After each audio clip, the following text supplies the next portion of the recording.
Okay, so when you think about early Christianity, what's the first thing that pops into your head? For most of us, it's Rome, right? The Colosseum, the catacombs, emperors, that whole scene. But what if I told you that's only one piece of a much, much bigger puzzle? Today, we're going to explore the incredible, forgotten story of Christianity that was thriving far beyond Rome's borders, in places and in languages you might never expect. Now check out this quote. It's supposedly from a legendary letter sent by a king to, get this, Jesus himself. It comes from a city called Edessa, way out east of Jerusalem, and it's the perfect place to start our journey because it immediately yanks our focus away from Rome and points us toward a completely different, vibrant Christian world that was already buzzing with life. So here's the big idea, the main point of this whole thing. The story of Christianity we all know is, well, incomplete. There were entire kingdoms adopting the faith in their own way, on their own terms, long before it was cool in Rome. They created this incredibly diverse Christian world that we just don't hear much about. It's time to fill in the rest of that map. You see, the first huge expansion of Christianity didn't actually go west into the Latin world. Nope. It exploded eastward, carried along the bustling trade routes by a language that was way closer to what Jesus and the disciples actually spoke.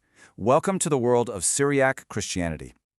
Syriac was, you could say, the perfect vehicle for the faith to travel east. Think about it. It's a cousin to Aramaic, the language of Jesus. So it gave people an almost direct, unfiltered line back to the source.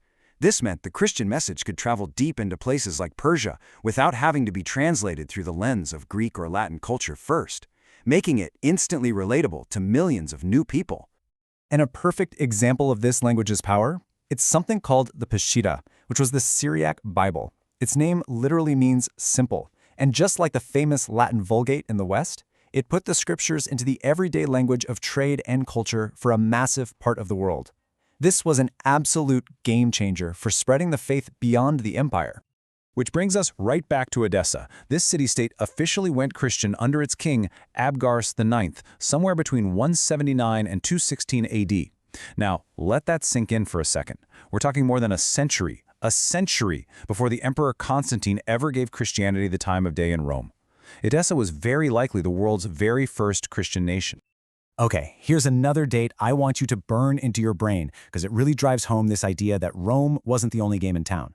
The year is 303 CE. So, in 303 CE, the Kingdom of Armenia officially adopted Christianity as its state religion. That's almost a full decade before Constantine's famous vision at the Milvian Bridge, and nearly 80 years before Christianity became the official religion of the whole Roman Empire. The story of the first Christian nations begins in the East, not in Rome. Now, things played out a little differently over in the Persian Empire, Rome's biggest and baddest rival.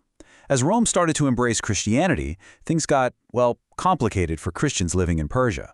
Suddenly, they were viewed with a ton of suspicion.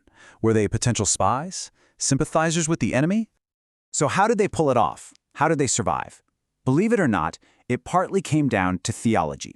See, while the Roman Church was having these huge councils to nail down the exact nature of Christ, many Persian Christians went in a different direction. By adopting beliefs that Rome called heresy, they were making a brilliant political statement. They were essentially saying, we are not Roman. Our brand of Christianity is our own. Our loyalty is here. It was a theological declaration of independence. But hey, the story doesn't end in Persia, not by a long shot. The faith was also putting down some seriously deep roots way down south in Africa and pushing all the way out to the edges of the known world in the Far East. You're not going to believe the story of how Christianity got to Ethiopia. I mean, it seriously sounds like something out of an adventure movie. It all starts with these two young guys, Frumentius and his buddy, who get shipwrecked and captured. Frumentius ends up working in the royal court of Aksum and eventually earns his freedom. But instead of just sailing home, he heads to Alexandria, finds the legendary bishop Athanasius, and Athanasius makes him a bishop and sends him right back. He returns and converts the entire kingdom, founding one of the oldest and most unique Christian churches on the planet.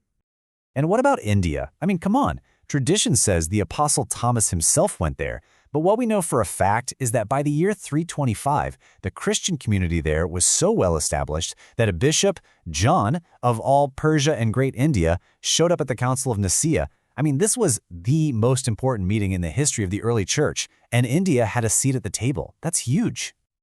All right, let's pivot. We've been in the warm south and east. Now let's head to the cold frontiers, way up north and west. Beyond the Roman walls, you had cultures like the Celts and the Goths, and they were also creating their own, very unique forms of Christianity. Take Ireland, a place the Romans never even bothered to conquer. Christianity there grew into something special, centered around these powerful, scholarly monasteries. And because Ireland was an island, it was spared the chaos of the invasions that were tearing the Western Roman Empire apart. So these Irish monasteries became these incredible vaults, preserving ancient Greek and Roman knowledge that was literally being burned and lost on the continent. Okay, new character alert. I want you to meet a guy named Ophila. His name means little wolf, which is pretty cool. And he was the missionary who brought Christianity to the Gothic tribes living up along the Danube River. But here's the twist. Ophila didn't convert the Goths to the same Christianity as Rome. He converted them to something called Arianism. Now, the theology is a bit complex, but what really mattered to the Goths wasn't the fine print of doctrine. It was the fact that Arianism gave them their own church, their own bishops, a whole religious structure that was completely separate from the control of the Roman emperor. And that is the bottom line right there. For these Germanic peoples who were about to pour into the Roman Empire, Arianism was their way of maintaining their own identity.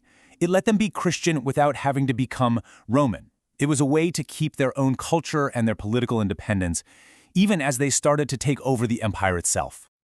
All right, so let's take a step back and zoom out. We've journeyed from the Syriac-speaking east all the way to the highlands of Ethiopia, from the coasts of India to the green hills of Ireland and the forests of Germany. The map of early Christianity looks a lot bigger and, frankly, a lot more interesting than the one we started with. So what's the ultimate takeaway from all this? It's simple, really. Long before the last Roman emperor in the West was kicked off his throne, Christianity wasn't just some European or Roman religion. It was already a global faith, with deep, ancient roots in Asia and Africa, and all these diverse forms thriving among peoples the Romans just called barbarians. So, I'll leave you with this question to chew on.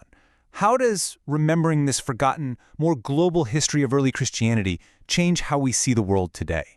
It's a powerful reminder that the story of faith has never been monolithic, and there's always been more than one center to the Christian world, and that story is far from over.